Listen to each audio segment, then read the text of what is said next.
आज आपल्यासोबत संवाद साधणार आहेत सौ वासंती केळकर यांचा थोडक्यात परिचय मी या ठिकाणी देते। वासंती अविनाश केळकर, शिक्षण MA इकॉनॉमिक्स, रायगड जिल्ह्यात महाड या गावी कोकण एज्युकेशन सोसायटीच्या संस्थेत इंग्लिश मीडियममध्ये शिक्षिका म्हणून काम करत होत्या। राष्ट्रसेविका समितीतर्फे पौराहित्य शिकले आहे त्यांनी। गीता फाउंडेशन मिरज यांच्यातर्फे येणारा भागवत महापुराण याचा अभ्यास सध्या त्या करत आहेत। पहिला भागवत सप्ताह पंढरपूर येथे झाला। घरोघरी भागवत ही कल्पना घेऊन भागवत सप्ताह त्या करत असतात। यूट्यूबच्या माध्यमातून या कोरोनाच्या काळात घरोघरी भागवत, देवी भागवत, आद्य शंकराचार्य यांचे चरित्र, संत तुकाराम महाराजांचे चरित्र, नर्मदा माईंच्या लीला याच्यावर व्हिडिओ केलेले आहेत। यूट्यूबवर त्यांचे साधारण 725 सबस्क्रायबर आहेत व 317 व्हिडिओ आहेत। परिक्रमा तसेच त्या भागवत संहिता वाचन यूट्यूबवर व लाईव्ह पण करतात। 2016 नोव्हेंबर ते 2017 जानेवारी या कालावधीत त्यांची पायी परिक्रमा पूर्ण झालेली आहे। परिक्रमावासियांची सेवा या कार्यामध्ये त्यांचा कायम सहभाग असतो। नर्मदा प्रेमींचा जो ग्रुप आहे त्याच्या माध्यमातून होणाऱ्या सर्व कार्यक्रमात त्या आवर्जून सहभाग घेत असतात। सौ वासंतीताईंच्या निमित्ताने आज सर्वजण परत नर्मदा किनारी जाणार आहोत, म्हणून मी सौ वासंतीताईंना विनंती करते की त्यांनी आपल्या निरूपणाला सुरुवात करावी। सगळ्यांनी प्लीज टाळ्या वाजवून त्यांचे स्वागत करा। नर्मदे हर, नर्मदे हर, नर्मदे हर। सर्व माता रमांना आणि बाबाजींना माझा साष्टांग दंडवत नमस्कार आणि आपल्या सर्वांचं मनपूर्वक या कार्यक्रमामध्ये स्वागत। परमहंस परिव्राजकाचार्य श्रीमद सद्गुरू वासुदेवानंद सरस्वती स्वामी महाराजांना माझा साष्टांग दंडवत। श्री नर्मदा मैयाला साष्टांग दंडवत। तसेच येथे जमलेल्या सर्व श्रेष्ठ ज्येष्ठ परिक्रमा प्रेमी नर्मदा भक्तांनाही माझा साष्टांग दंडवत। आपल्या ग्रुपच्या ज्येष्ठांनी मला येथे येऊन नर्मदा लीला गाण्याची उत्तम संधी प्राप्त करून दिली आणि आपण सर्वजण येथे या लीला ऐकण्यासाठी जमलाय याकरता मी आपणा सर्वांची अत्यंत ऋणी आहे। आज आहे रथसप्तमी। रथसप्तमी म्हणजे संक्रांत सणाची संपन्नता। सूर्य संक्रमणाचा काळ हा मानला जातो सगळा आणि या काळामध्ये सूर्योपासनेला फार मोठं महत्त्व आहे। परवाच वसंत पंचमी झाली। विद्येची देवता तिचं आपण पूजन केलं आणि आपल्या नर्मदा मैयाचं अवतरण आज झालेलं आहे। रथसप्तमीला नर्मदा मैया पृथ्वीलोकात आली आणि आपल्या सर्वांच्या विचारांमुळे किंवा मनामध्ये नर्मदा मैयाचं प्रेम असल्यामुळे ती जणू इथेच अवतरली आहे। मैया इथेच अवतरली आहे असं मला वाटतंय, नाही जाणवतंय, पूर्णपणे जाणवतंय की तिची शक्ती इथे आपल्यामध्ये उपस्थित आहे। पृथ्वी तलाला सुजलाम सुफलाम करण्यासाठी, सर्वांचं पापक्षालन करण्यासाठी आपली नर्मदा मैया इथे अवतरली। जातस्य हि ध्रुव मृत्यू या भगवंतांच्या उक्तीप्रमाणे जो जन्माला येतो त्याला मृत्यू हा निश्चितपणे असतो आणि त्यामुळेच आपण आपले वाढदिवस साजरे करतो आणि त्याचं सेलिब्रेशन एवढ्या मोठ्या प्रमाणावर आजकाल केलं जातं। न भूतो न भविष्यती असं सामान्य माणसाच्या वाढदिवसाचं सेलिब्रेशन होतं। मग ही तर साक्षात आपली नर्मदा मैया आहे आणि ती पृथ्वीवर अवतरलेली आहे, तर तिला आपण तिच्या जयंतीसाठी तिच्या लीला गाणं, तिचं अर्चन पूजन करणं हे आपल्या दृष्टीने फार महत्त्वाचं आहे। न मृता असं तिला म्हटलं जातं. जी कधीही मरत नाही, जी अक्षय आहे, तिला क्षय नाही, अशी ही अमृता असलेली आपली नर्मदाबाई. ऋग्वेदाच्या खिलसूक्तामध्ये नर्मदेचा उल्लेख प्रथम येतो तो असा: नर्मदायै नमः प्रातः नर्मदायै नमो निशी नमोस्ते नमोस्तु नर्मदे तुभ्यं त्राहि मां विषसर्पता. विष आणि सर्प यांच्यापासून रक्षण करणाऱ्या या आपल्या नर्मदा मातेला सकाळ संध्याकाळ आपण नमस्कार केला पाहिजे, तिची आठवण काढली पाहिजे, तिचं स्मरण केलं पाहिजे, आपल्या चित्तात तिला साठवलं पाहिजे आणि ओठावर तिचं नाम आठवलं पाहिजे. नर्मदेला अनेक नावांनी आपण हाका मारतो किंवा ओळखतो. नर्मदा अनेक नावांनी प्रसिद्ध आहे. कुणी रेवा, अमरजा, मेकलसुता, रुद्रकन्या इत्यादी नावांनी तिला ओळखतात. आद्य शंकराचार्यांनी नर्मदाष्टकात तिची स्तुती महागभीर नीरपूर पातधूत भूतलम अशी केलेली आहे. आणि या आद्य शंकराचार्यांच्या नर्मदाष्टकात मैयाची अतिशय सुंदर स्तुती आपल्याला मन मोहून टाकणारी अशी. नर्मदा मातेच्या जन्माच्या अनेक रुद्ध अशा कथा आहेत. त्यातली आपण आज एक कथा पाहणार आहोत. नर्मदा नदी प्राचीन तर आहेच, आपल्याला सगळ्यांना ते माहिती आहे, पण तेवढीच ती गूढ अनाकलनीय अशी आपल्याला वाटते. तिची उकल आपल्याला होत नाही. तुम्ही नर्मदा किनारी गेला, तिच्या निरनिराळ्या लीला ऐकल्या, तिच्या काठावरून तुम्ही चालला तरी तुम्हाला असा अनुभव येतो की अरे हे काहीतरी अनाकलनीय आहे, आपल्याला उकलत नाही आहे, आपल्या मनाला कळत नाही आहे. जाणवतं, त्याची अनुभूती आपल्याला येते, पण आपल्याला ते नेमकं समजत नाही की हे तत्व काय आहे, नर्मदा तत्व काय आहे ते आपल्याला समजत नाही. भारतातील प्रातस्मरणीय नद्या ज्या आहेत त्या नद्यांच्या काठी कोणी गेलं असेल नसेल, किंवा कोणी तिचं दर्शन घेतलं असेल नसेल, किंवा तिची महती ऐकली असेल, अनुभवली असेल किंवा नसेलही, तरीसुद्धा आपण आपल्याकडील संस्कारांमुळे नेहमीच आपल्या नकळत नर्मदा मातेला वंदन करत असतो. आपण नेहमी म्हणतो गंगे च यमुने चैव गोदावरी सरस्वती नर्मदे सिंधू कावेरी जलेस्मिन् सन्निधी असा श्लोक म्हणून आपण तिची प्रार्थना रोजच्या रोज करत असतो. महर्षी वेदव्यास रचित स्कंद महापुराणात रेवाखंड किंवा श्री नर्मदा पुराण आलेले आहे. अग्निपुराणामध्ये सुद्धा नर्मदा मैयाची महती गायलेली आहे. वायू पुराणात सुद्धा नर्मदा मैया आलेली आहे. ही सगळी पुराणं वेदव्यास विरचित आहेत. आणि व्यास म्हणजेच आपल्याला भूमितीतले व्यास माहिती आहे की व्यास कशाला म्हणतात. आपली पृथ्वी आहे गोलाकार, पृथ्वी अंडाकृती आहे खरं, पण हे ब्रह्मांड गोल आहे असं आपण धरून चालतो. आणि जेव्हा गोल असतो तेव्हा त्याला परिघ असतो, व्यास असतो, त्रिज्या असते. आणि हा व्यास म्हणजे वर्तुळ धरलं तर सेंटरपासून दोन्ही बाजूला सगळ्यात मोठी रेष जी आपण ओढतो तो असतो व्यास. आणि हे वेदव्यास आहे. 18 पुराण लिहिणारे, महाभारताची रचना करणारे, त्यातलं सगळ्यात महत्त्वाचं म्हणजे श्रीमद भागवत महापुराण लिहिणारे, ह्यांच्याच एका पुराणामध्ये यांनीच त्या मैयाची महती गायलेली आहे. ती कथा आपण पाहूया. प्रत्येक कल्पामध्ये संपूर्ण जगताचा खरं म्हणाल तर क्षय होत असतो. आणि आपल्याला माहिती आहे की लय हा आहेच, उगम आहे, पालन आहे, तिथे लयही आहे.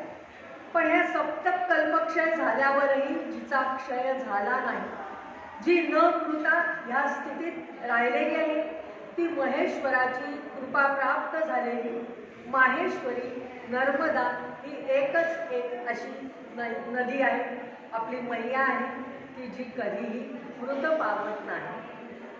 नर्मदा हा शब्द ऐकला की निखळ शांत, कधी कधी प्रपातासारखी धावणारी पण स्वच्छ नितळ प्रवाह, अथांग खोली असलेली पण आपल्या दोन्ही काठांना समृद्ध करणारी, फुलवणारी, फळं देणारी अशी ही माई आपल्या डोळ्यासमोर उभी राहते.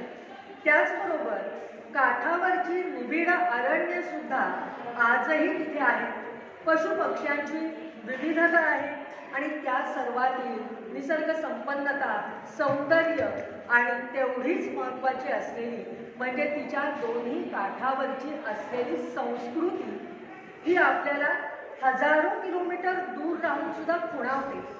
आणि असं वाटतं एकदा तरी जावं आणि त्या नर्मदा मैयाला भेटून यावं, मैया काय म्हणते ते बघावं, आपल्याशी काही ती हितगुज करते का, आपल्याशी ती काही बोलते का, असं आपल्याला वाटतं आणि आपली पावलं नर्मदा मैयाकडे वळतात. जसं वारकऱ्यांना ओढ लागते पंढरपुराची, त्याच धर्तीवरती मैया प्रेमी भक्तांना ओढ लागते नर्मदा मैयाची. मग ते तिथे नर्मदा काठी जाणं असो किंवा नर्मदा जयंतीचा पुण्यातला आमचा उत्सव असो, अनेक शेकड्याच्या संख्येने आपण इथे उपस्थित राहता. दरवर्षी आपण तिची जयंती, तिचं अवतरण साजरं करतो. एकदा युधिष्ठिर राजांनी मार्कंडेय मुनींना विचारलं, हे मुनी, कमलाक्षी घोर अंधारमय प्रलय सागरात योगी समभ्रमण करणारी, स्वतःला श्री रुद्रोत्पन्न व नित्य मानणारी कोण होतीस? कोणती स्त्री आहे किंवा ती व्यक्ती कोण आहे? मार्कंडेय मुनींनी यावर जे सांगितलं तेच आपण आता पाहूया. प्राचीन काळी श्री शंकरांनी उमादेवी सहित सर्व लोकांच्या हितार्थ कल्याणासाठी महान असे तप केले. भगवान शंकर हे नेहमी उमादेवींसहित असतात. कधीही ते तिला विसंबत नाही, कारण ती त्यांची शक्ती आहे. शं करोती इति शंकरा, कल्याण करणारे ते शंकर आणि त्या शंकराची असलेली ती शक्ती. ते दोघं जण असं जेव्हा तप करत होते त्यावेळेला श्री महादेवांच्या त्या शरीरातून स्वेद वाहू लागला आणि त्या वृक्ष पर्वताला आर्द्रही करू लागला. त्यापासून जी महान पुण्यशीला श्रेष्ठ सरिता उत्पन्न झाली तीच ही कमलाक्षी नर्मदा नदी, असं तिचं अवतरण झालेलं आहे. सज्जन हो, आपल्याला अनेक वेळा पुराणातल्या या गोष्टी कपोलकल्पित आहेत असं वाटतं. आपण असंही म्हणतो की पुराणातली वांगी पुराणात राहू दे, ते वांगी नसून वानगी दाखल, म्हणजे उदाहरणादाखल असा खरा त्याचा हे. पण म्हणता म्हणता आपल्याकडे अपभ्रंश होऊन पुराणातली वांगी पुराणात राहू दे असं आपण म्हणतो. काही विज्ञानवादी असतात, ते म्हणतात तुम्ही सगळं म्हणताय, पुराणातल्या या गोष्टी सांगताय, आता त्यांच्या शरीरातनं स्वेद आला, तो घाम. घाम म्हणजे आपण चांगला आहे असं मानत नाही, पण भगवान शंकरांच्या शरीरातून निघालेला तो स्वेद आहे आणि तो पृथ्वी तलावर आलेला आहे आणि त्यालाच आपण नर्मदा मैया म्हणतोय. तर हे शुद्ध आहे पाणी, याला पुरावा काय? याच्या मागे काही विज्ञान आहे का? कोणी कसा विचार करावा किंवा काय त्याच्यावर आचरण करावं हे ज्याचं त्याचं वैयक्तिक असतं, आपल्या हातात ती गोष्ट नसते. पण स्वेदापासून नदी निर्माण होणं यात सुद्धा मोठं विज्ञान आहे. भगवान शंकर तप करत होते, साधना करत होते. आपण साधं रुद्र म्हटलं ना तरी घामाघूम होतो. आपण सामान्य माणसं हे तप किंवा साधना करताना होतं काय तर शरीरात मोठ्या प्रमाणावर उष्णता, ऊर्जा निर्माण होते आणि ती उष्णता निर्माण झाली की त्या उष्णतेचं रूपांतर घामामध्ये होतं. कारण आपल्या शरीरात म्हणजे भगवान शंकरांच्या शरीरात सुद्धा आपतत्व आहेच आणि शरीराचा समतोल राखण्यासाठी शरीरात उष्णता निर्माण झाली की आपोआप घाम येतो. त्याप्रमाणे त्यांनाही तो घाम आला आणि ते आपतत्व त्या घामाच्या रूपात बाहेर पडले. तेच आपतत्व हे पृथ्वी तलावर आले. मग तुम्ही असं म्हणाल की हे आपतत्व पृथ्वी तलावर आलं, हे शुद्ध पाणी आहे असं कसं म्हणायचं? नर्मदा नदीच्या कोणत्याही घाटावर तुम्ही जा, त्याची जी pH, मी काही सायन्सची विद्यार्थिनी नाही, मला सायन्स माहिती नाही, तुम्ही त्यातलं सायन्स तुम्हाला माहिती असेल तर नक्की तुमच्याजवळ ती इन्फॉर्मेशन असेल. पण असं म्हणतात की pH लेवल बघितली जाते पाण्याची आणि ती pH लेवल जेवढी आवश्यक आहे तेवढी नर्मदा नदीच्या कोणत्याही घाटावर गेला तरी तुम्हाला ती पाहायला मिळते. तिचं शुद्धत्व तिथे स्पष्ट होतं. आणि भगवान शंकर काय, भगवान श्रीकृष्ण विष्णू किंवा भगवान राम, तुम्ही कोणतंही ते तत्व घेतलं तर ते तत्व आहे हे अग्नितत्व आहे. आणि अग्नितत्वाशी ज्या ज्या गोष्टींचा संयोग होतो तिथे हिणकस, मलिन, घाण, अशुद्ध असं काही राहत नाही. त्यामुळे ते शुद्ध आपतत्व पृथ्वीवर आले. आपण ते तितक्याच श्रद्धेने आणि खुल्या मनाने ते स्वीकारलं पाहिजे. ह्याच्या मागे हे विज्ञान आहे असा आपला माझा कयास आहे, अंदाज आहे. तुम्ही त्यातलं विज्ञान नक्की शोधायला काही हरकत नाही. तर अशी ही रुद्रकन्या म्हणून आपल्या पृथ्वीवर अवतरली, अशी ही आपली नर्मदा. आद्य सत्ययुगामध्ये तिने स्त्री रूप धारण केलं आणि श्री रुद्राची आराधना केली. उमादेवी सहित प्रसन्न झालेल्या श्री रुद्राने त्या सरितेला वरदान मागण्यास सांगितले. लगेच आपल्या सगळ्यांच्या मनात एक प्रश्न नक्की येणार आहे की ती आपतत्वात असलेली तिने स्त्री रूप धारण कसं केलं. पण मगाशीच मी म्हटलं की ते तत्व आहे आणि तत्व म्हणजे एनर्जीचा एक फॉर्म, शक्तीचं एक स्वरूप आणि ते शक्तीच्या स्वरूपाचं स्थित्यंतर होऊ शकतं, रूपांतरण होऊ शकतं. त्यामुळे तिला मानवी देह धारण करतात. आपल्यासारख्या सामान्यांची ती क्षमता नसते. आपली तेवढी साधना नाही, आपल्याकडे तेवढी ऊर्जाही नाही. पण ती शिवकन्या आहे त्यामुळे उपजतच तिच्याकडे ते तत्व आहे आणि तिने ते स्त्री रूप धारण केलंय आणि मैयाने लोककल्याणासाठी आपल्या वडिलांकडे म्हणजे भगवान शंकरांकडे वरदान मागितलेलं आहे. ती म्हणतीये की देवादिदेवा, आपल्या कृपेमुळे मी अक्षय असावे. हे महादेवा, आपल्या अनुग्रहाने मी सदा पुण्यशील राहावे. जे महापातक आणि उपपातकांनी युक्त आहेत ते सर्व माझ्या प्रवाहात स्नान केल्यानंतर सर्व पापातून मुक्त होऊ दे.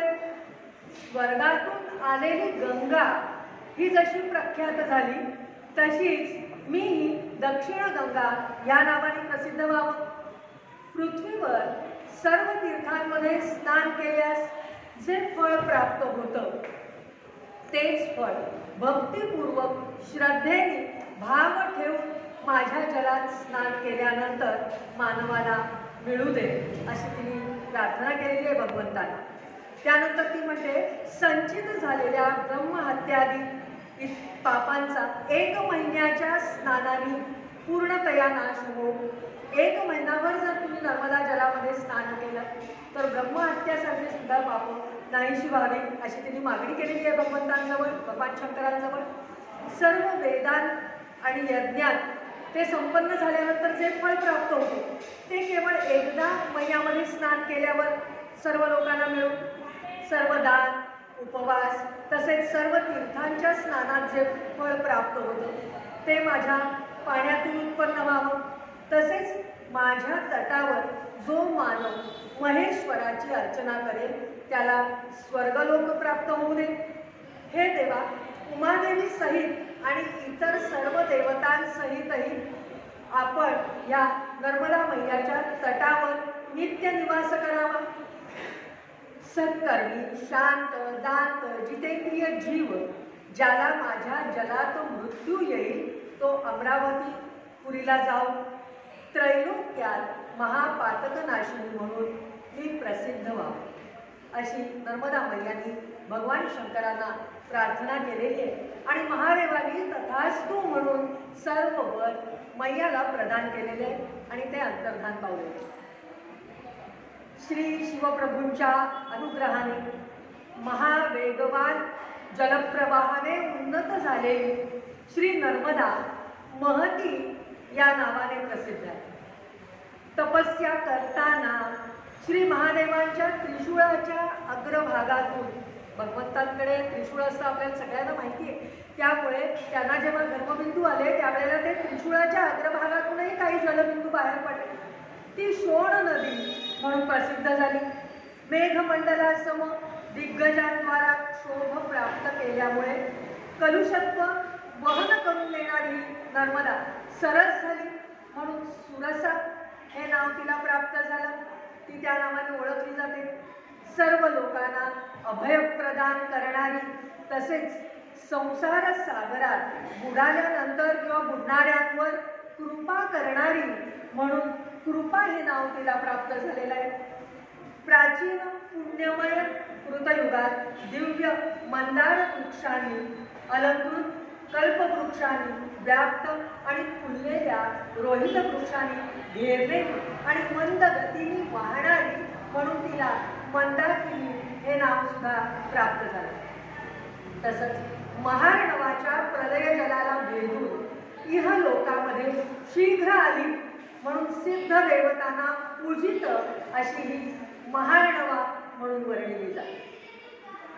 विविध कमळांनी युक्त आणि वृक्ष पर्वतावरील हत्तीने व्याप्त विपुल पर्वतांना भेदून महासागराकडे धाव घेणारी, सर्व दिशात उच्च आवाजात भ्रमण करणारी, सर्व ठिकाणी भूमीला स्नान घालत विराजमान असणारी ही रेवा, संसारातील दुःखांनी शापांनी घेरलेल्या मनुष्याला पाप रहित करणारी म्हणून तिला विपापा असं म्हटलं जातं. तसंच शरीररूपी पाशाने बद्ध व्यक्तींना ती पाश विरहित करणारी, पाशमुक्त करणारी म्हणून तिला विपाशा असं सुद्धा संबोधलं जातं. निर्मल जल असलेली चंद्रमुखी महाघोर अंधकारातही मेघ महाप्रभेसारखी असलेली अशी ही विमला, चंद्रकिरणासम आणि सूर्यरश्मीसम प्रभावशाली हस्तांनी विश्वाला प्रसन्न करणारी म्हणून तिला करभा असंही नाव प्राप्त झालेलं आहे. लोकांचं केवळ दर्शनाने रंजन करणारी म्हणून ही रंजना आहे. तसंच वेली, तृण, झुडप, प्राणी, पक्षी यांचाही उद्धार करणारी, त्यांना स्वर्गात नेणारी अशी ही असल्यामुळे तिला वायुवाहिनी किंवा वायुवाहिनी असं सुद्धा म्हटलं जातं, असं स्कंद पुराणात म्हटलेलं आहे. अथांग अमर्याद असलेल्या या नर्मदा मैयाचं वर्णन करायला वाणी पुरेशी नाही.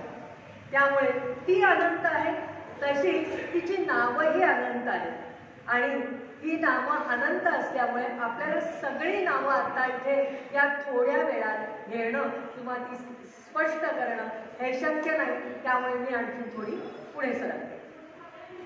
आपल्यासारख्या सामान्य जनांसाठी सगुण रूपात आपतत्वात साकारलेली मैया शिवकन्या, भगवंत, देव असं आपण जे म्हणतो, पण हे भगवंत देव म्हणजे एक तत्व आहे. रचना करणारे ब्रह्मदेव, पालना करणारे विष्णू आणि लय करणारे शंकर, हे तिन्ही एकाच तत्वापासून निर्माण झालेले आहे. एकच तत्व या तिघांच्या मध्ये विराजमान आहे. आणि ही शिवकन्या जी रुद्रदेवापासून उत्पन्न झाली तेच तत्व तिच्यामध्ये आहे. आपण असं म्हणतो की पिंडी ते ब्रह्मांडी, आपल्या देहामध्ये जे जे आहे ते ब्रह्मांडात सगळं आहे. आपला देह हा पंचमहाभूतांपासून बनलेला आहे आणि या पंचमहाभूतांमध्ये 5 तत्वात पृथ्वी, आग, तेज, वायू, आकाश, त्यातलं आपतत्व म्हणजे आपली नर्मदा मैया. आपल्याला सूक्ष्म रूपामध्ये असलेला देव अनुभवता येत नाही. आपल्याला डोळ्यांनी दिसला की आपल्या मनाला, शरीराला, स्तनाला, सगळ्याला बरं वाटतं आणि म्हणतात अरे हा देव मला दिसतोय. त्यामुळे तो सगुण रूपात आपण त्याची उपासना करतो, मूर्त्या बनवतो, फोटो बनवतो. आणि म्हणूनच ही आपतत्वात असलेली नदीच्या पात्रामध्ये जे आपल्याला आपतत्व दिसतं ते सगुण साखर पाणी आपण पाहतो, आपल्याला दिसतं. ते त्यात मैया दिसण्याची गरज आहे. स्त्री रूपात तिने दिसलं पाहिजे असं नाही. तरी सुद्धा आपण तिचे फोटो काढले आणि त्याचं पूजन आपण करतो. तर त्या आपतत्वाचं पूजन सगुण रूप म्हणून आपण करतो, कारण सगुणातूनच आपल्याला निर्गुणाकडे जायचंय.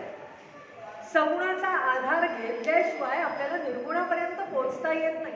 आपली सामान्य लोकांची क्षमता तशी नसते. संत महात्मे असतात, त्या अंतरदृष्टीने ते बघू शकतात. ते आपतत्व जे आहे ते तत्व सत्तत्व आहे. ते चित तत्व म्हणजे चैतन्य शक्ती आहे. आणि ती चैतन्य शक्ती ते आपतत्व आपल्या देहातही आहे, म्हणून मैया आपल्यामध्ये आहे सामावलेली.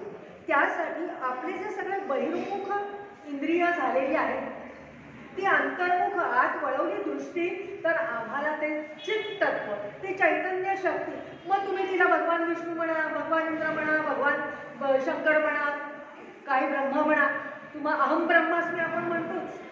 ते सत्तत्व, ते चित तत्व, ते चैतन्य, ती शक्ती, ते तत्व आपल्या आतमध्ये आहे. त्याला आपल्याला शोधायचं आहे आणि त्यासाठी आपल्यावर काही बंधनं आपल्याला घालून घ्यावी लागतात आणि ती आपल्याला इथे घालता येत नाही. कारण इथे आपण संसारात असतो, आपण सगळी गृहस्थाश्रमी आहोत आणि या संसारात राहिल्यानंतर त्या बंधनात अडकून राहणं आपल्याला जमत नाही. म्हणून आपल्याला नर्मदा किनारी जावं लागतं. आणि हे आपतत्व आलं कुठून? जसं मी तुम्हाला म्हटलं, त्या वृक्ष पर्वतावरती उमादेवी सहित भगवान रुद्र तप करायला बसलेले होते, तिथून म्हणजे या अमरकंटकावर. मेघल सुद्धा असं सुद्धा तिला म्हणतात, ती मेघल कन्या आहे आणि त्या अमरकंटकावर विंध्याचल पर्वतावर तिचा उगम झालेला आहे. तिथून ती अतिशय लहान धारेच्या स्वरूपात निघाली. बालिका स्वरूप असं तिचं तिथे मानलं गेलेलं आहे अमरकंटकला. आणि अमरकंटक म्हणजे वृक्षराजीने भरलेलं असं हे अमरकंटक पर्वत आहे. हा पूर्णपणे निसर्गाच्या सान्निध्यात तिथे आपण जातो. शांतता आपल्याला तिथे अनुभवायला येते. ते नर्मदा तत्व आपल्याला तिथे दृष्टीलाही दिसतं, मनालाही जाणवतं. आणि अशा ठिकाणी ज्या वेळेला आपण जातो त्यावेळेला तिथे असलेली सकारात्मक ऊर्जा जी असते ती आपल्याला मैयाशी बांधून ठेवते. असं आपण म्हणतो की योगक्षेम मैया आपला चालवते. जेव्हा तुम्ही परिक्रमेला जाता तेव्हा हा योग म्हणजे काय आहे? तर योग म्हणजे जोडलं जाणं. योग म्हणजे योगासनांची त्याची जोडणी तुम्ही करू नका. तर योग म्हणजे युज्य धातू आहे संस्कृत पदार्थ आणि योग म्हणजे जोडलं जाणं. हे आपण कशाशी जोडलं जातो? तर त्या तत्वाशी जोडले जातो. आणि जेव्हा आपण त्या तत्वाशी जोडले जातो त्यावेळेला ती आपला योगक्षेम चालवते. म्हणजे योगक्षेम चालवणं याचा अर्थ फक्त उदरभरणं या दृष्टीने नव्हे, तर अप्राप्य जे आपल्याला आहे ते प्राप्त होतं आणि जे प्राप्त झालं आहे त्याचं रक्षण करणारी ती मैया आहे. ती त्या अमरकंटकमधनं हळूहळू निघते आणि पुढे 350 किलोमीटरचा तिचा हा प्रवाह आहे. मध्य प्रदेशामध्ये तिचा उगम झाला. गुजरात, महाराष्ट्र ह्या राज्यातून सुद्धा ती वाहते आणि हे वाहत असताना प्रकट झालेली अमरकंटकमध्ये प्रकट झालेली ही नर्मदा संपूर्ण एवढ्याच 3 राज्यात नव्हे तर संपूर्ण त्रैलोक्यात ती प्रसिद्ध आहे. संपूर्ण त्रैलोक्यात नुसती प्रसिद्ध नाही तर ती पुण्यदायी आहे. उगमापासून समुद्रापर्यंत तिच्या चरणभागापर्यंत तिचं जे आहे त्या दोन्ही तीरावरती तिच्या 60 करोड 60,000 तीर्थ आहेत. आता आमच्या पुण्यामध्ये सुद्धा, आपल्या पुण्यामध्ये सुद्धा अनेक तीर्थक्षेत्र आहेत आणि आपल्याला त्याचा सार्थ अभिमान आहे. पुण्यात राहून सुद्धा आपल्याला तिथे जाणं होत नाही. एकाच गावात असून सुद्धा आपण तिथे रोज जातो असं होत नाही. पण ह्या अमरकंटकवर जेव्हा आपण जातो किंवा नर्मदा किनारी ज्या वेळेला जातो त्यावेळेला आपला उद्देश असतोय की ह्या नर्मदेचं दर्शन आपल्याला घ्यायचंय किंवा त्या तत्वाशी आपल्याला जोडून घ्यायचंय. त्यामुळे त्या नर्मदेच्या काठावर असलेले 60 करोड 60,000 तीर्थ, तिथे अनेक ऋषी मुनी तपस्वी साधक देवता यांनी तप केलेले, पूर्वीही केलेले, आजही केलेले. असं म्हणतात की तिथे पावला पावलाला नव्हे इतके जोडून ते तपस्वी बसलेले आहेत. आपल्या चर्मचक्षुनी आपल्याला ते दिसत नाही, पण त्यांच्या साधनेची, त्यांच्या तपस्येची ऊर्जा आपल्याला तिथे जाणवते. आणि ती ऊर्जा घेण्यासाठी तरी आपण तिथे काही काळ घालवला पाहिजे. अगदी संपूर्ण आयुष्य आपल्याला तिथे घालवायचं आहे असं नाही, पण ऊर्जा प्राप्त करून ते वैराग्य काय आहे, ही नर्मदा कशी मोठी आहे हे आपण बघून तरी आपल्या गावी आल्यानंतर आपल्या आतमध्ये असलेल्या त्या आपतत्वाचा शोध घेणं आपल्याला सोपं जातं. त्या तपाची जी ऊर्जा आहे ती संपूर्ण परिसरात असल्यामुळे आपल्यावर त्याचा सकारात्मक परिणाम होतो. मगाशीच आपण बघितलं की शंकरानेही ती उपासना आणि तप केलेलं आहे, त्यामुळे त्याचा स्वेद उत्पन्न झालेला आहे. त्यात जी शक्ती आहे ती शक्ती, जी ऊर्जा असं आपण म्हणतोय, ती कधीही नष्ट होत नाही. त्या ऊर्जेचं रूपांतर होतं, म्हणजे एनर्जीचा फॉर्म बदलतो असं आपल्याला माहिती आहे. आपण 5 तत्व पंचमहाभूत बघितली, त्यातलं तेज तत्व म्हणजे सोलार एनर्जी आपण त्याला आजकाल म्हणतो. त्या सोलार पॅनल आपण निरनिराळ्या सोसायट्यांवर बसवतो किंवा त्या सोलार एनर्जीचा आपण आपल्या घरगुती विजेसाठी वगैरे सुद्धा किंवा निरनिराळी यंत्रणा चालवण्यासाठी उपयोग करून घेतो. म्हणजेच त्या सौर शक्तीचं रूपांतर आपण विजेच्या रूपात केलं. वायू हा जो तिथे संपूर्ण पसरलेला आहे, त्या वायू ह्या एनर्जीचं पण आपण विंड मिल म्हणतो, त्याच्यामध्ये सुद्धा आपण फॉर्म चेंज करतो, विजेच्या रूपात तिचं बदल घडवून आणतो. तसंच जे हे आपतत्व आहे याच्यावर हायड्रो इलेक्ट्रिसिटी निर्माण केली जाते. म्हणजे या आपतत्वात असलेल्या शक्तीचं रूपांतरण जसं ह्या विजेच्या माध्यमात आपण करतो, तेच तत्व आपल्याला आपल्या आतमध्ये, देहामध्ये, मनामध्ये, इंद्रियांमध्ये रुजवून शक्तीचं रूपांतरण करायचं आहे. आपली शक्ती ही जी अनाठाई वाया जात असते, त्या शक्तीला साठवून तिचं योग्य ठिकाणी उपयोग करणं हे ते शक्ती तत्व आहे. मूळ शक्ती ही एकच असते, फक्त तिचं रूपांतर असतं. तर अशी ही नर्मदा मैया शक्तीचा स्रोत असलेलं असं हे आपतत्व, अमरकंटकून निघालेली ही मैया दोन्ही काठांना फुलवत सुजलाम सुफलाम करत समुद्राकडे धावते आणि भरूच जवळ ती समुद्राला येऊन मिळते. कोणत्याही नदीला तिची धाव असते समुद्रात आणि तिला त्यात समर्पण करणं, आत्मार्पण करणं हे फार आवडतं. म्हणजे त्या आपतत्वाकडनं, त्या नदीकडनं आपल्याला काय घ्यायचं असेल तर समर्पण भाव आपण तिच्याकडनं घ्यायचा आहे आणि तो घेण्यासाठी आपल्याला तिथपर्यंत जायचं आहे. नाहीतर मनाने तिला इथे आपण बसू, मनाची एनर्जी, मनाचा वेग तर इतका प्रचंड आहे, आपल्याला त्यासाठी मारुतीराया माहिती आहे. आणि ते मनोवेगाने कुठल्या कुठे केव्हाच पोचतात आणि निश्चित कार्य रामाने दिलेलं करून परत येतात. मग त्या मनोवेगाचा, त्या मनोमय ऊर्जेचा वापर करून त्या नदीपर्यंत जाऊन तिथलं, कारण स्थानाला महत्त्व आहे, तीर्थाला महत्त्व आहे, म्हणून जाऊन आपण मनाने परत आलो. इथे बसून नर्मदा मैयाच्या फोटोपुढे जरी आपण बसलो, नर्मदा जल आपल्याकडे आपण आणलेलं असलं आणि ते आपल्या देवाला आपण पूजत असलो आणि त्याच्यासमोर बसलो आणि मनाने म्हटलं मैयाला, मैया मला हे हवंय किंवा मैया माझं असं कर, पण त्यात आपल्याला पारमार्थिक गोष्टी मागितल्या, वैराग्यपूर्ण काही मागितल्या तर ते जास्त फायद्याचे. देहाचा नारायण व्हायचा असेल किंवा लक्ष्मी रूपात आपल्याला स्थिरावायचं असेल किंवा पुनरपि जननम पुनरपि मरणम हे आपल्याला अपेक्षित नसेल तर आपल्याला वैराग्यपूर्ण असं काहीतरी मागितलं पाहिजे की हे मैया मला तुझ्यात विलीन व्हायचं आहे, भगवंतांच्या चरणी व्हायचं आहे, लीन व्हायचं आहे. त्यासाठी जी अनन्य शरणता आली, ती अनन्य शरणता नर्मदा मैया ज्या वेळेला सागराला जाऊन मिळते, तिची अनन्य शरणता आपल्याला तिथे पाहायला मिळते. ती अनन्य शरणता, तो समर्पण भाव आपल्याला नर्मदेकडनं घेता येतो. सगळ्यांना माहिती आहे, विज्ञानात सगळ्यांनी आपतत्वाचा अभ्यास केलेला आहे, त्यामुळे पाण्याचे गुणधर्म काय आहे, नुसतं हायड्रोजन आणि ऑक्सिजन यांचे अणू ते विभागलं की पाणी, ते एकत्र केलं की पाणी, असा काहीतरी तुमचा भाव आहे. तो बरोबर आहे, सायन्सच्या दृष्टीने बरोबर आहे, पण पाणी हे सगळ्यांना सामावून घेणार आहे. मैया आपल्यात सगळ्यांना सामावून घेतो.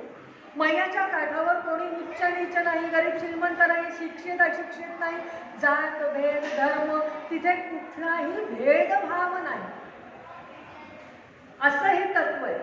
आणि तो भेदभाव क्षणाक्षणाला घेऊन आम्ही पुढे वावरतोय आमच्या संसारामध्ये.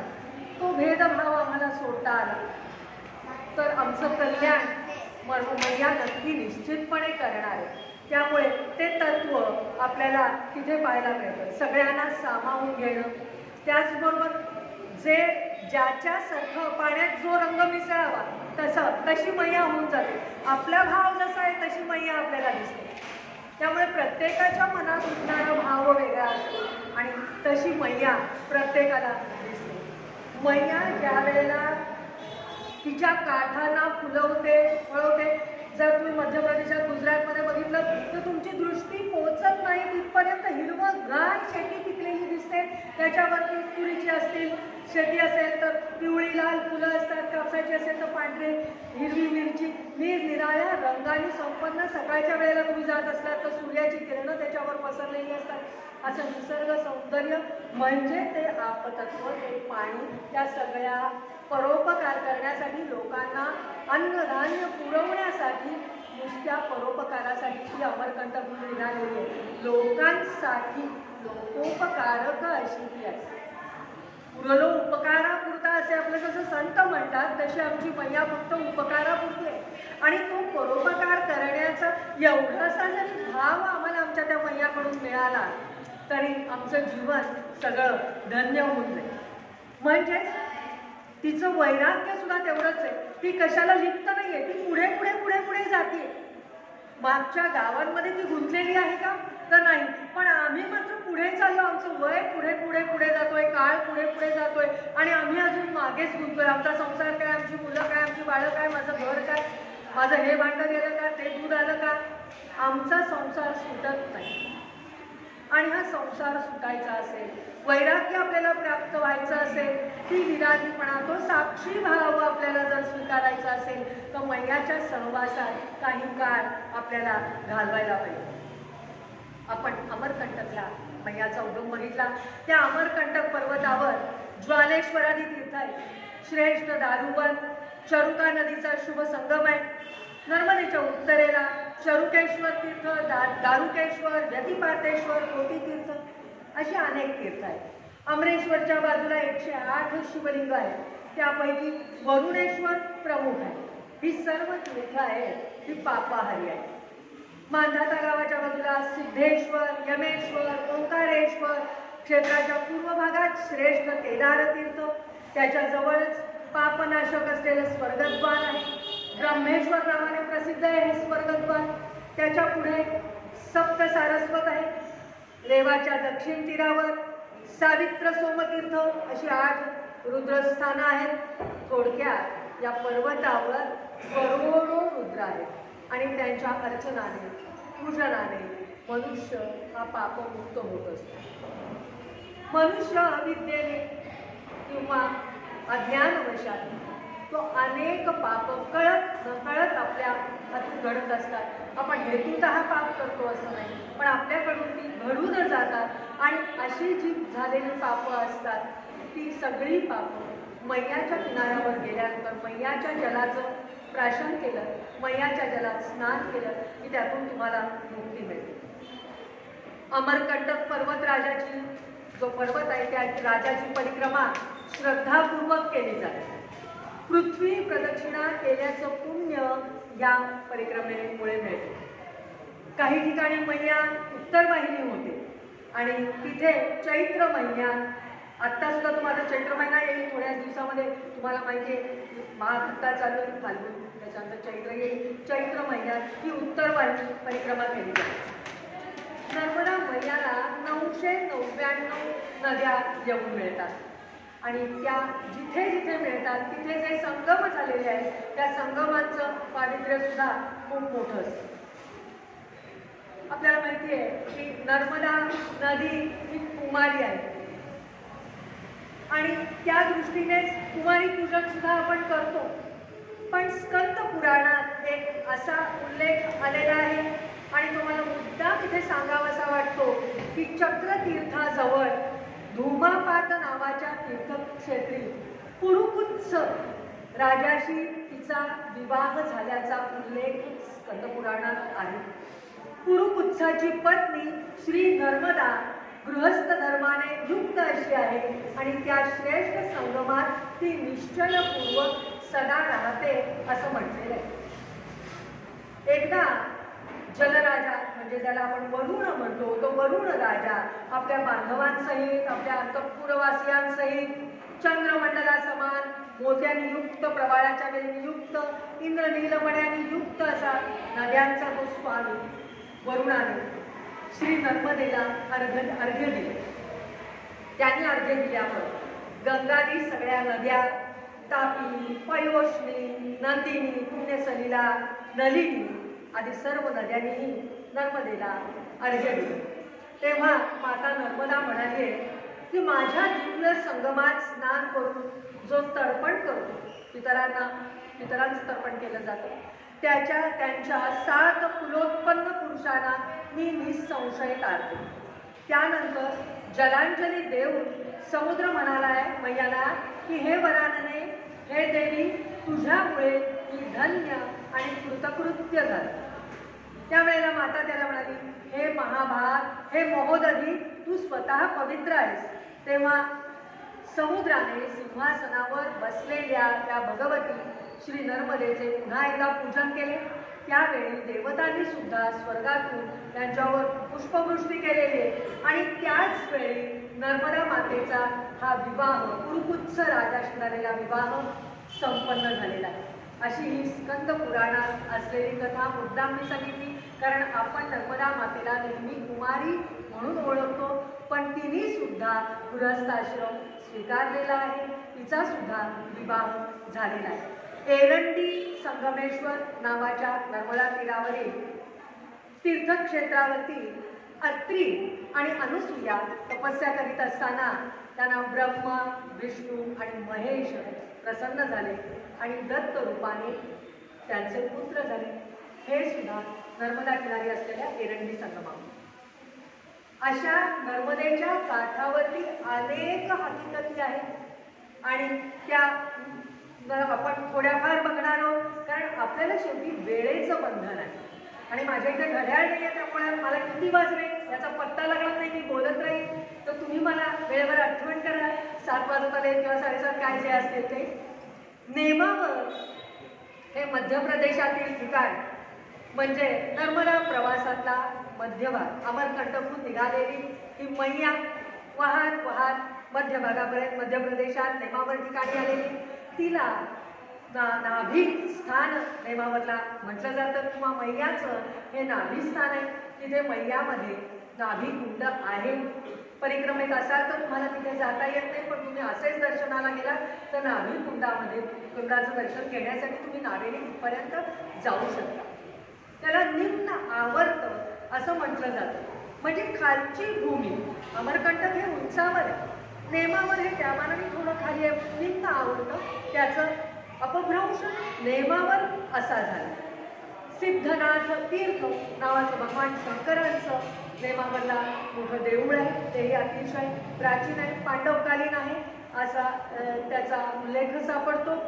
आणि त्याचं वैशिष्ट्य त्या सिद्धनाथ त्या शंकराच्या देवळाचं वैशिष्ट्य असं की तिथे रुद्राभिषेक केला जातो. ज्या वेळेला तिथली शाळुकाही खूप, शिवलिंगही खूप मोठं आहे. आणि आपल्याकडे आपण ज्या वेळेला अभिषेक करतो त्यावेळेला 1 धारेचं अभिषेक पात्र असतं, पण नेमावरला 11 धारांचं अभिषेक पात्र आहे. आणि ज्या वेळेला रुद्र चालू असतं आणि एका वेळेला त्या 11 धारा त्या शाळुक्यावर पडतात, त्यावेळेला त्या लिंगामधून, शिवलिंगामधून शंखध्वनी बाहेर पडतो. अतिशय पवित्र असा किंवा सगळ्या पापांचा नाश करणारा, दुरितांचा नाश करणारा असा हा शंखनाद तिथे ऐकू येतो आणि आपली सगळी पापं नाहीशी करतो. येथे असं म्हटलं जातं की कुबेरांनी येथे तप केलेलं आहे. बर्मान घाट तिथे सुद्धा असं म्हटलं जातं की कुबेरांनी इथे तप केलेलं आहे. तसं कुबेराला तिथे देव प्रसन्न झालेले आहेत आणि सुवर्णमयी लंका त्यांना तिथे मिळाली. रिद्धेश्वर आणि सिद्धेश्वर असे 2 तिथे तट आहेत. नर्मदेच्या एका तटाला सिद्धेश्वर, दुसऱ्या बाजूला रिद्धेश्वर, तटाच्या दुसऱ्या बाजूला. तर या सिद्धेश्वरला त्यांना ही सुवर्णमयी लंका प्राप्त झाली.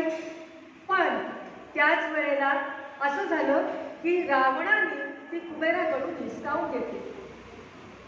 मग कुबेराने तट दुसऱ्या तटावर गेला आणि रिद्धेश्वरच्या इथे पुन्हा साधना केली त्यावेळेला भगवंतांनी त्याला अलंकापुरी दिली आणि अलंकापुरी कुबेर राहतात असं आपण मानतो.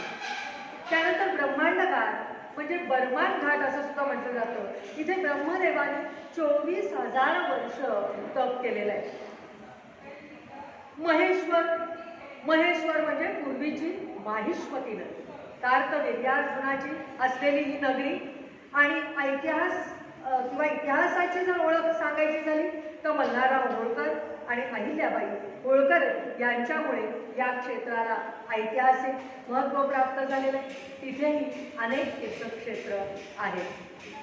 मंडलेश्वराचा एक प्राचीन इतिहास आहे. त्याचबरोबर आद्य शंकराचार्यांचं मंडन मिश्रांबरोबर तिथे झालेला वादविवाद आणि त्या वादविवादात शंकराचार्यांनी मंडन मिश्रांना जिंकून घेतलंय आणि मंडन मिश्रांनी आद्य शंकराचार्यांचं शिष्यत्व पत्करलंय असा इतिहास त्याला आहे. त्याचप्रमाणे त्या मंडलेश्वरला श्रीमंत सद्गुरू वासुदेवानंद सरस्वती स्वामी महाराज सुद्धा राहिलेले आहेत. त्यांच्या परस्पर्शाने पावन झालेली अशी ती पुण्यभूमी आहे. नर्मदा भक्त असलेल्या रूपमती हिच्यामुळे प्रसिद्ध झालेलं मांडू शहर, तिथे तलाव निर्माण झालेले आहेत. तिच्यासाठी खास नर्मदा तिथे त्या तलावामध्ये अवतरलेली आहे. त्यानंतर परमहंस परिव्राजकाचार्य श्रीमंत सद्गुरू यांच्या वास्तव्याने पुनीत झालेलं असं गरुडेश्वर, चिखलदा ही तीर्थ, रंगावधूत स्वामींच्या तपस्येने वास्तव्याने पवित्र झालेलं नारेश्वर, याचीही महती आपल्याला पाहायला मिळते. हे सगळं नर्मदा तीरात असलेले ही महत्त्वाची तीर्थक्षेत्र आहे की जिथे आपण एकदा तरी जाऊन तिथली ऊर्जा ग्रहण केली पाहिजे. तिथे काही काळ त्या मैयेच्या सहवासात, तिथल्या संतांच्या सहवासात राहिलं पाहिजे. पूज्य श्रीराम महाराजांच्या वास्तव्याने साधनेने पवित्र झालेला खेडीघाट, आत्ताचे जे प्रतापे महाराज, पूज्य प्रतापे महाराज आपल्याला माहिती असतील, आपल्या इथे ते येऊन गेलेले आहेत. त्यांच्या वास्तव्याने पवित्र झालेलं असं भालोद, संत सियाराम बाबांच्यामुळे पूजनीय असलेलं तेलीभट्ट्यान. म्हणजे किती नावं घ्यावी, किती संतांची नावं सांगावी आणि किती तीर्थक्षेत्री आपण मनाने आता किती ठिकाणी जाऊन आलो बघा. आणि त्याचं सामर्थ्य त्या शब्दाचं त्यामुळे खूप मोठं आहे. आदरणीय भारतीताई ठाकूर आपल्याला माहिती असतील, यांच्या कार्याने भरून राहिलेलं असं लेपाट, अनेक साधू संत महात्मे यांच्या साधनेने तपस्येने संपूर्ण नर्मदा घाट माईच्या कृपेनेच, माईच्या शक्तीनेच, भक्तीने, भक्तांच्या भावाने भारलेला असं आपण आरतीत म्हणतो, घाट न घाट पूजावर.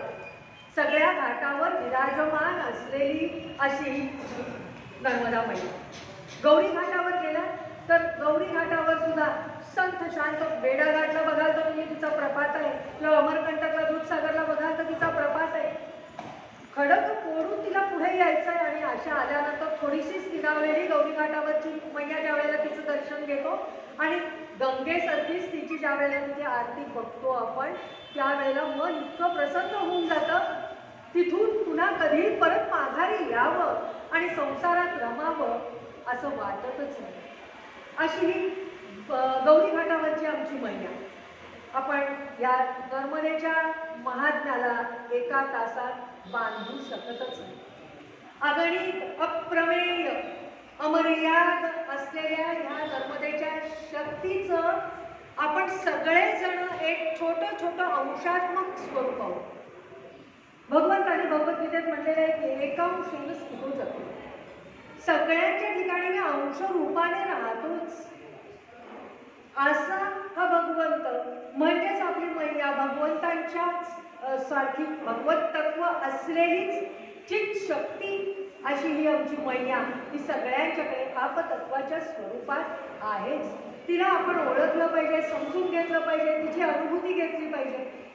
त्यावेळेला आपल्याला नर्मदामय होऊन जायला काही वेळ लागणार नाही. आपल्याला मगाशी आपण बघितलं की जन्म आपला झालेला आहे, तेव्हा आपल्याला मृत्यू येणार, पण प्रत्येक माणसाला मृत्यूचं प्रचंड भय असतं. आणि हे भय जाण्यासाठी किंवा मृत्यूला सामोरं कसं जायचं हे आपल्याला जर कळायचं असेल तर ते आपल्याला नर्मदा माईच्या माध्यमातून उत्तम प्रकारे कळतं. नर्मदा माईची परिक्रमा जर तुम्ही करत असाल तर परिक्रमेच्या काळात तुम्हाला येणाऱ्या अनंत अडचणी अनेक वेळेला असं वाटतं पुढच्या क्षणी आपण नर्मदेत पाय घसरून जाणार, नर्मदार्पण आपलं होणार. नर्मदेचं भय नसतं, मृत्यूचं भय असतं. माई आपल्याला कुशीत घ्यायला बसलेलीच आहे आणि तिच्या कुशीत तुम्ही समर्पण झालात तर त्यासारखं दुसरं भाग्य नाही. त्यावेळेला ज्यावेळेला तुम्ही परिक्रमेला जाल किंवा जात असाल, गेला असाल, त्यावेळेला तुम्ही घरी सांगून गेला असाल वाट बघू नका. त्यामुळे तिथे सुद्धा मैयारपण आपण होऊ शकतो किंवा इथे बसून सुद्धा तुम्ही तुमचा देहत्याग उत्तम प्रकारे करू शकता. आणि हा देहत्याग करण्यासाठी, हे वैराग्य प्राप्त होण्यासाठी नर्मदा आपल्याला खूप सहाय्य करते, मार्गदर्शन करते. तिची शक्ती आपल्याला पुरवते, हाताला धरून ती घेऊन जाते. लहान बालक ज्या वेळेला चालायला शिकतं त्यावेळेला त्याची माऊली त्याला हात धरून ये ये ये म्हणून समोर बोलावते. ते बाळ धडपडतं पण आई विश्वास देत असते, नाही टाक पाऊल पुढे. तशी मैया आपल्याला म्हणत असते टाक पाऊल पुढे, तुला जमणार आहे, तुला येणार आहे. आणि ती मृत्यूला तोंड द्यायला आपल्याला शिकवते, ती शिकवायला बसलेली आहे. आपण ते ज्ञान घेणं, ते तत्व आपल्यात आहे हे ओळखणं हे अतिशय महत्त्वाचं आहे. उपमापासून नाभिस्थानापर्यंत आपण आलो. आता आपण जाऊया चरण भागाकडे. भृगुकच्छ, भरूच असं ज्याला म्हटलं जातं, तो भाग म्हणजे आपल्या नर्मदेचे चरण आहे. जशा विश्वपुरुषाची आपली कल्पना आहे, तुम्ही जर पुरुष सूक्त म्हणत असाल तर तुम्हाला माहिती आहे की आपले भगवंत जे आहेत तो विश्वपुरुष आहे.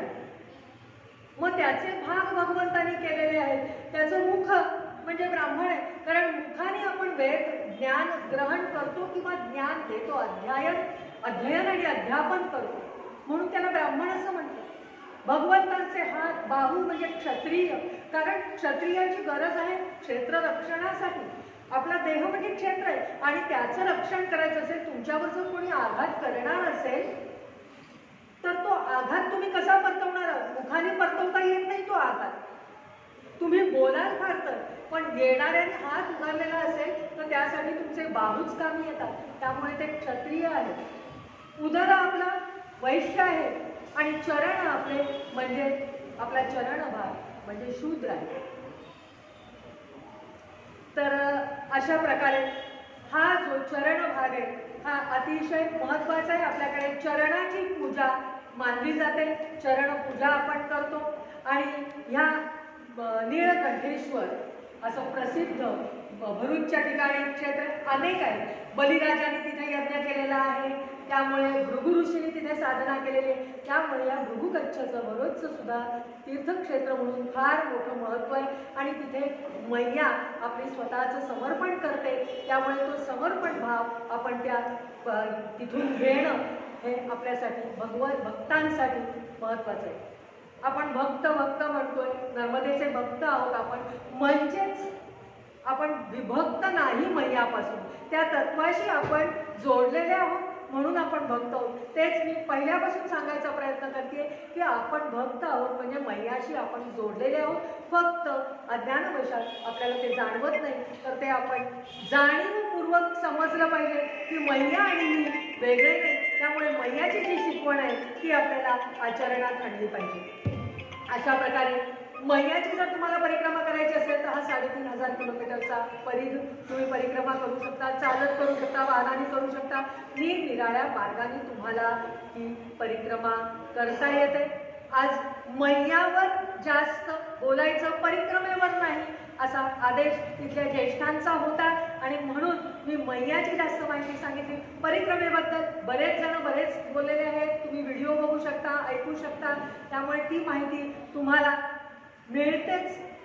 आपल्या वेळेवर बंधन असल्यामुळे पुन्हा एकदा माझी तुम्हाला नम्र विनंती आहे की ह्याच्या पलीकडे जास्त माहिती मी तुम्हाला जरी कितीही असली तरी ती देऊ शकत नाही. तुम्ही स्कंदपुराण, अग्निपुराण, वायुपुराण स्वतः अभ्यासा, नर्मदा किनारी जा, तिथल्या संतांच्या, सद्गुरूंच्या, तपस्व्यांच्या साधनेतून त्या नर्मदा मैयाला जाणून घ्या.